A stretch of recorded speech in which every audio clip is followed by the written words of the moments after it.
మీకు మ్యారేజ్ అయింది. డాడీ చనిపోయాక 1 ఇయర్, అంటే డాడీ చనిపోయాక 1 ఇయర్ లోపల పెళ్లి చేస్తే మంచిది అని. నాకు ఇష్టం లేదు మమ్మీ, అతను సెట్ అవ్వడు అన్నా కూడా ఇంకా ఇంట్లో నన్ను ఒప్పించి పెళ్లి చేశారు. ఓకే. సో ఏం చెప్పారు, ఏం చెప్తే ఒప్పుకున్నారు మీరు? ఏం చెప్తే ఒప్పుకున్నానంటే అదే డాడీని పెళ్లి చూడాలనుకున్నారు కానీ చనిపోయారు కదా, 1 ఇయర్ లోపల పెళ్లి చేసుకో, మంచి జరుగుతుంది, చేసుకో, డాడీ కూడా ఆత్మశాంతిస్తుంది అని చెప్పి, ఇంకా ప్లస్ ఇంకొకటి ఏంటంటే అతన్ని అన్నిటికీ ఒప్పుకున్నాడు కదా, నీ యూట్యూబ్కి నీ ఇన్స్టాగ్రామ్ వీడియోస్ అన్నిటికీ ఒప్పుకున్నాడు, ప్లస్ ఇంట్లో వచ్చి ఉండడానికి కూడా ఓకే అన్నాడు. ఓకే అన్నాడు కదా, ఒప్పుకో అంటే ఇంకా సరేలే, ఏ గొడవ వచ్చినా వాళ్ళ మీద తోసేయచ్చు కదా అన్నట్టు ఒప్పుకున్నా. ఇంకా పెళ్లి చేశారనమాట. పెళ్లి చేశారు, అది డివోర్స్ కూడా అయిపోయింది. నార్మల్గా మీరు మాట్లాడుకున్నాం అంటే అన్నీ చెప్పారు అని అంటున్నారు కదా, మీరు పర్సనల్గా అబ్బాయికి చెప్పారా, నేను ఇలా నాకు ఇంట్రెస్ట్ ఉంది, ఇలా యాక్టింగ్ అంటే యూట్యూబ్ ఇన్స్టా? చెప్పాను అతనికి, నేను చెప్పాను, మా మమ్మీ చెప్పామన్నమాట. నా ఛానల్ లింక్స్ అన్నీ సెండ్ చేస్తారు, ఇలా ఈ అమ్మాయి ఇలా 4-5 years నుంచి చేస్తుంది, ఆ అమ్మాయి పెళ్ళైనా అనుకుంటుంది కానీ ఇవి మాత్రం అనుకోడు, అంత ఇష్టం ఆ అమ్మాయికి ఇవన్నీ, సో అన్నీ కొనిపెట్టుకుని ఇంకా డెవలప్ అవ్వాలనుకుంటుంది, సో ఇవైతే మానదు అంటే పర్వాలేదు నాకేం ప్రాబ్లం లేదు అని ముందు ఒప్పుకున్నారు. మాకేం ప్రాబ్లం లేదు, మేము ఫుల్ సపోర్ట్ చేస్తాం, మాకు ఎలాంటి ఇష్యూస్ లేవు, అది ఇది అని ఒప్పుకున్నారు అనమాట. సో ఇంకా మ్యారేజ్ తర్వాత స్టార్ట్ చేశాను అనమాట, నువ్వు అన్నీ మానేయాలి, జాబే చేయాలి, నువ్వు జాబ్ నైట్ టైం చేసినా మాకేం ప్రాబ్లం, నైట్ షిఫ్ట్ చేసినా మాకేం ప్రాబ్లం లేదు, కానీ ఇలా షూట్స్ అని నైట్ టైం వెళ్ళకూడదు, ఇవన్నీ మానేయాలి, ఇంటికి ఎవరు అబ్బాయిలు రాకూడదు, నువ్వు ఎవరితో మాట్లాడకూడదు, నువ్వు ఇలాంటి డ్రెస్సెస్ వేసుకోకూడదు, ఇలాంటివి వేసుకోకూడదు, అన్నీ షట్ డౌన్ చేసేసాలి, అన్నిటినీ బయటపడేసే అది ఇది అని స్టార్ట్ చేయడం. మ్యారేజ్ అయినా 7-8 daysకి స్టార్ట్ అయింది. 7-8 daysకి స్టార్ట్ అయింది, గొడవ స్టార్ట్ అయింది, అతను వెళ్ళిపోయాడు, ఉండలే, నువ్వు ఇవన్నీ చేంజ్ చేసుకోకపోతే డివోర్స్ ఇచ్చేసాయి, నా మంగళసూత్రం నాకు రిటర్న్ కొట్టేసాయి, నాకు అవసరం లే, ఇలానే మెసేజెస్ పెట్టాను నాకు వాట్సాప్లో. మంగళసూత్రం రిటర్న్ ఇచ్చేసి, నేను కట్టిన సూత్రం నాకు రిటర్న్ ఇవ్వు అని, అంటే మనిషేనా? ఇలానే మెసేజెస్ పెట్టాను నాకు వాట్సాప్లో.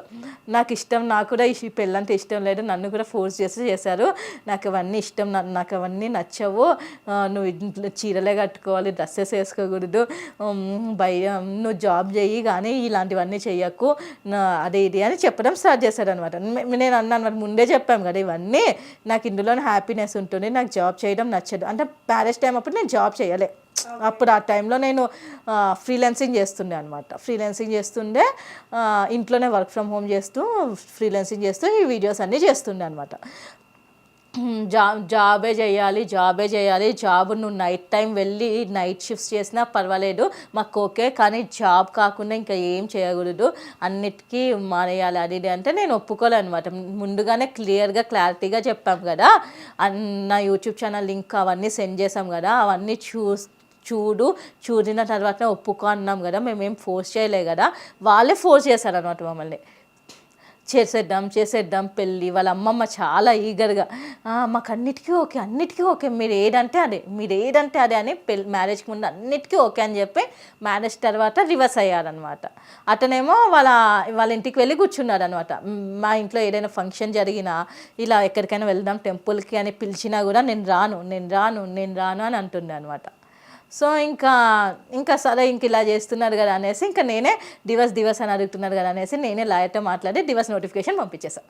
ఓకే, నేనే పంపించా డివోర్స్ నోటిఫికేషన్ పంపించాక నోటిఫికేషన్ తీసుకొచ్చి అడిగారు అనమాట. నేను ఏదో భయపెట్టిద్దామని అన్నాను, నిజంగా పంపిస్తారు అనుకోలే అని అన్నా. దేనికి భయపెట్టడం? ఇలా డివోర్స్ ఇస్తా అని భయపెట్టిస్తే అన్నీ మానుకొని జాబ్ చేస్తుంది అని అనుకున్నాడంట. అలా భయపెట్టి జాబ్ చేస్తావు, వాడేం చేస్తాడు, తిని పంటాడా? ఏమో మరి అతను జాబ్ చేసినా నేను కంపల్సరీ జాబ్ చేయాలంట. ఓకే, అతను జాబ్ చేస్తారు, అతను ఏదో మార్కెటింగ్ ఎగ్జిక్యూటివ్ ఏదో 11,000 10,000 వస్తుంది జీతం, అతను ఏదో చిన్న జాబ్ చేస్తారు, అతను చేసినా చేయకపోయినా నేను మాత్రం కంపల్సరీ జాబ్ చేయాలంట. ఇదెవరు చెప్పారు? అతనే అన్నాడు, నువ్వే జాబ్ చేయాలి జాబ్ చేయి, ఇవన్నీ మానేసేయి, జాబ్ చేయి. అతనే కదా అతని సిస్టర్స్ అతని వాళ్ళ ఇద్దరు సిస్టర్స్ కూడా మంచిగా జాబ్ చేసుకోవచ్చు కదా, ఎందుకు ఇవన్నీ అని నేను అన్నా అనమాట.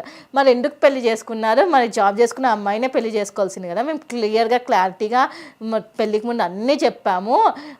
ఇవన్నీ చేస్తుంది, మ్యారేజ్ తర్వాత ఎలాంటి ఆఫర్ వచ్చినా లైక్ నాకు మ్యారేజ్ తర్వాత శ్రీరామ కంపెనీలో ఆఫర్ వచ్చింది, అందులో చేశాను.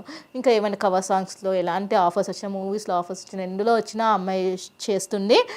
ఇంకా ట్రావెలింగ్ చేస్తుంది, వీడియోస్ చేస్తుంది, అవైతే మానడు అని చెప్పామన్నమాట. క్లియర్గా చెప్పాం వాళ్ళకి, అందరికీ కూర్చోబెట్టి క్లియర్గా చెప్పాం. లింక్స్ కూడా షేర్ చేసాం. అన్నీ చూడండి, వీడియోస్ అన్నీ చూసి ఫైనల్ డెసిషన్ తీసుకోండి, ఫోర్స్ అయితే లేదు అని చెప్పాం.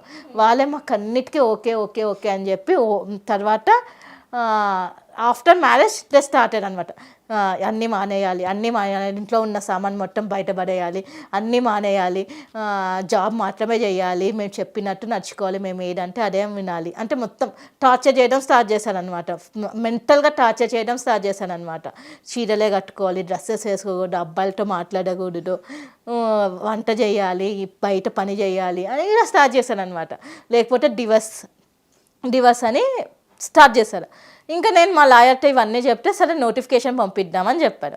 ఇంకా మేము నోటిఫికేషన్ పంపించాక ఇంటికి వచ్చారనమాట. వాళ్ళ ఉంటారు కదా, వాళ్ళని పెద్ద మనుషులు తీసుకుని ఇంటికి వచ్చారు. ఇంటికి వచ్చి నేను కావాలని, నేను నిజంగా డివర్స్ ఇవ్వాలని అనలేదు, ఇలా డివర్స్ ఇస్తా అంటే భయపడి అన్నిటికీ మానుకుంటుందేమో అనుకున్నాను అని అంటే, నాకేం అవసరం లేదు, డివర్స్ అడుగుతున్నా కదా ఇచ్చేద్దాము, ఇంటికి రాకండి, డైరెక్ట్ కోర్టుకు రండి, కోర్టులో కేసు వేస్తున్నాను, వచ్చేయండి అని చెప్పాను. సరే మాకు కూడా డివర్స్ ఇష్టమని వాళ్ళు ఇంకా ఫైనల్గా మ్యూచువల్గా వచ్చారు.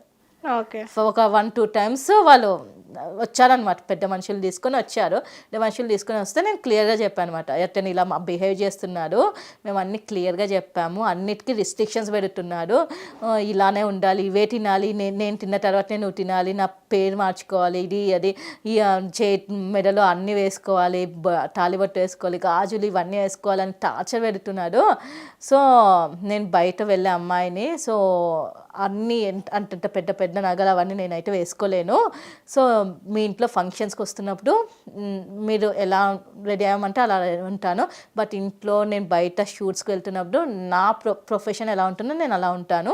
సో మీరు స్టార్టింగ్లో అన్నిటికీ ఒప్పుకొని ఇప్పుడు మొత్తం రివర్స్ అవుతున్నారు, సో ఫ్యూచర్లో కూడా నేను ఇతనితో హ్యాపీగా ఉండలేను, నేనైతే డివర్స్ ఇచ్చేస్తాను అని చెప్పాను అనమాట. క్లియర్గా వాళ్ళకి వచ్చినప్పుడు వాళ్ళ పెద్ద మనుషుల్ని వాళ్ళని తీసుకొచ్చినప్పుడు కూడా క్లియర్గా చెప్పాను. ఇంకా వాళ్ళు కూడా డిస్కస్ చేసుకొని సరే మా అబ్బాయి కూడా ఇష్టం లేదు, వద్దంటున్నాడు, మ్యూచువల్గా విడిపోవడం అనేసి ఇంకా మ్యారేజ్ అయిన 4-5 monthsకి అదే మ్యూచువల్ అండర్స్టాండింగ్ ఆఫ్ డివర్స్ అని మా లాయర్ పేపర్స్ ప్రిపేర్ చేశాడనమాట. పేపర్స్ ప్రిపేర్ చేసేసి వాళ్ళ పెద్ద మనుషుల 4-5 తీసుకొచ్చారు, మా సైడ్ నుంచి ఒక 4-5. సో నేను అతను డివర్స్ పేపర్స్ మీద సిగ్నేచర్స్ పెట్టేసాము. అండ్ ఉంటారు కదా పెద్ద మనుషులు, వాళ్ళు సిగ్నేచర్స్ పెట్టేస్తారు. అండ్ ఎక్స్చేంజ్ అంటే పెళ్లి టైంలో మేము ఏమి ఇచ్చామో అవి వాళ్ళకి రిటర్న్ ఇచ్చేసాము.